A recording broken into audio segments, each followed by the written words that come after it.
Michaung புயல் கனமழையின் தொடர்ச்சியாக கொசஸ்தலை ஆற்றில் எண்ணூர் முகத்துவார பகுதியில் கடந்த 5ஆம் தேதி ஏற்பட்ட எண்ணெய் கசிவினால் பாதிக்கப்பட்ட 901 குடும்பங்களுக்கு 8,68,00,000 ரூபாய் வழங்கிட தமிழக முதல்வர் ஸ்டாலின் உத்தரவு பிறப்பித்திருக்கிறார்.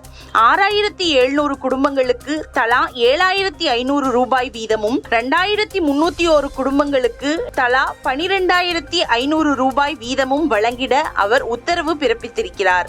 எண்ணெய் கசிவினால் வாழ்வாதாரம் பாதிக்கப்பட்ட காட்டுக்குப்பம், சிவன்படை குப்பம், எண்ணூர் குப்பம், முகத்துவார குப்பம், தாளங்குப்பம், நெட்டுக்குப்பம், வஉசி நகர், உலகநாதபுரம் மற்றும் சத்தியவாணி, முத்துநகர் ஆகிய கடலோர மீனவ கிராமங்களை சார்ந்த 2,301 குடும்பங்களுக்கு நிவாரணத் தொகையாக தலா 12,500 ரூபாய் வீதமும், மேலும் எண்ணெய் கசிவினால் பாதிக்கப்பட்ட 787 மீன்பிடி படகுகளை சரி செய்திட படகு ஒன்றுக்கு தலா 10,000 வீதமும் மொத்தம் 3 கோடி ரூபாய் அரசினால் ஒப்படைக்கப்பட்டதை தொடர்ந்து இந்த நிவாரணத் தொகை பாதிக்கப்பட்ட மீனவர்களின் வங்கி கணக்குக்கு வரவு வைக்கப்பட்டிருக்கிறது.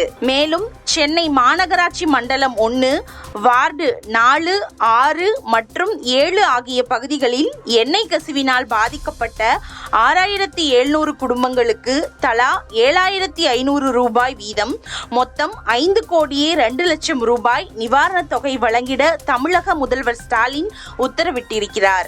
வரலாறு காணாத மழையால் தூத்துக்குடி மாவட்டமே சின்னாபின்னமாக சிதைந்துள்ளது. குறிப்பாக தூத்துக்குடி மாநகரம் மற்றும் தாமிரபரணி கரையோர பகுதிகள் பெரும் சேதத்தை சந்தித்துள்ளன. மாவட்டம் முழுவதும் பல்லாயிரம் கோடி ரூபாய் அளவுக்கு சேதம் ஏற்பட்டுள்ளது. தற்போது மழை வெள்ளம் வடிய வடிய பாதிப்புகளின் உக்கிரம் வெளியே வர தொடங்கியிருக்கிறது. தூத்துக்குடி பாளையங்கோட்டை தேசிய நெடுஞ்சாலையில் அந்தோணியார்புரம் அருகே ஒரு பாலமே முழுமையாக அடித்துச் செல்லப்பட்டது. வசவப்பபுரம் முதல் தூத்துக்குடி துறைமுகம் வரை சாலையில் பல இடங்களில் கடுமையான சேதம் ஏற்பட்டுள்ளது. இந்த சேதங்களை சரி செய்ய பல கோடி ரூபாய் செலவாகும் என தேசிய நெடுஞ்சாலைத்துறை அதிகாரிகள் தெரிவித்துள்ளனர். தொழில் நகரமான தூத்துக்குடியில் கடந்த 5 நாட்களாக அனைத்து தொழில்களுமே முழுமையாக முடங்கி கிடக்கின்றன. தூத்துக்குடி சிப்பாய் வளாகம், கோரம்பள்ளம் தொழிற்பேட்டை என மாவட்டம் முழுவதும் உள்ள சிறு குறு நடுத்தர தொழிற்சாலைகளுக்குள் மழைநீர் புகுந்துள்ளது. இயந்திரங்கள், உபகரணங்கள் பாதிக்கப்பட்டுள்ளன.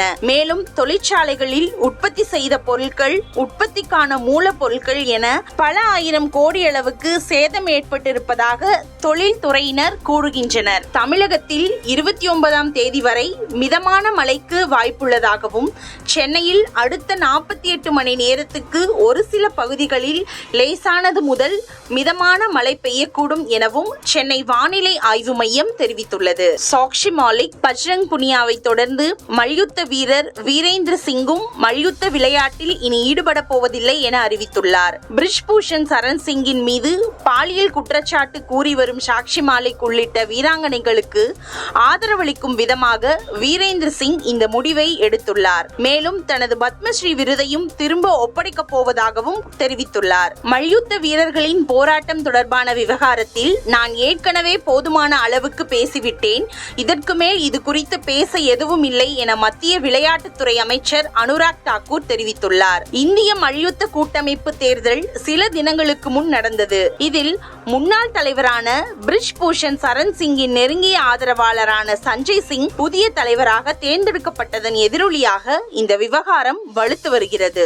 வரும் 2024 மக்களவை தேர்தலில் பிரதமர் மோடியை எதிர்த்து வாரணாசி தொகுதியில் மேற்கு வங்க முதல்வர் மம்தா பானர்ஜி போட்டியிட வேண்டும் என்று அம்மாநில பாஜக மகளிர் அணி தலைவர் அக்னி மித்ரா பால் கருத்து தெரிவித்துள்ளார். உத்தரகாண்ட் சுரங்கப்பாதையில் சிக்கியிருந்த 41 தொழிலாளர்களை மீட்கும் பணியில் பெரிதும் உதவிய எலிவளை சுரங்க தொழிலாளர்கள் அம்மாநில முதல்வர் தங்களுக்கு வழங்கிய 50,000 ரூபாய்க்கான காசோலையை மாற்ற மறுப்பு தெரிவித்துள்ளனர். மேலும் முதல்வரின் செயல் தாங்கள் ஆற்றிய பணிக்கு ஏற்புடையதாக இல்லை. சுரங்கத்தில் சிக்கிய தொழிலாளர்களை மீட்கும் பணியில் ஈடுபட்ட எலிவளை சுரங்க தொழிலாளர்களுக்கு ஒரு நிரந்தர வேலையை நாங்கள் அரசாங்கத்திடமிருந்து எதிர்பார்த்தோம் என்று அதிருப்தி தெரிவித்துள்ளனர். இந்திய கடலோர பகுதியில் ட்ரோன் மூலம் பாதுகாப்பு கப்பல் மீது தாக்குதல் நடந்துள்ள சம்பவம் பெரும் பரபரப்பை ஏற்படுத்தியுள்ளது. இஸ்ரேலுடன் தொடர்புடைய லைபீரிய தேசிய கொடி ஏந்திய அந்த கப்பல் மீது ஈரானில் செயல்படும் புரட்சிப்படை அல்லது அல்லது ஹவுதி தீவிரவாத குழுவுக்கு தொடர்பு இருக்கலாம் என சந்தேகமும் எழுந்திருக்கிறது. 2023 ஆண்டின் உலக சராசரி வெப்பம் 1.5 டிகிரி செல்சியஸாக இருக்க 99% வாய்ப்புள்ளது என்று ஆராய்ச்சியாளர்கள் கணித்துள்ளனர். முன்னதாக உலக வரலாற்றில் மிகவும் வெப்பமான ஆண்டாக 2023 அறியப்பட்டுள்ளதாக ஐநாவின் வானிலை ஆய்வு மையம் அறிவித்தது குறிப்பிடத்தக்கது.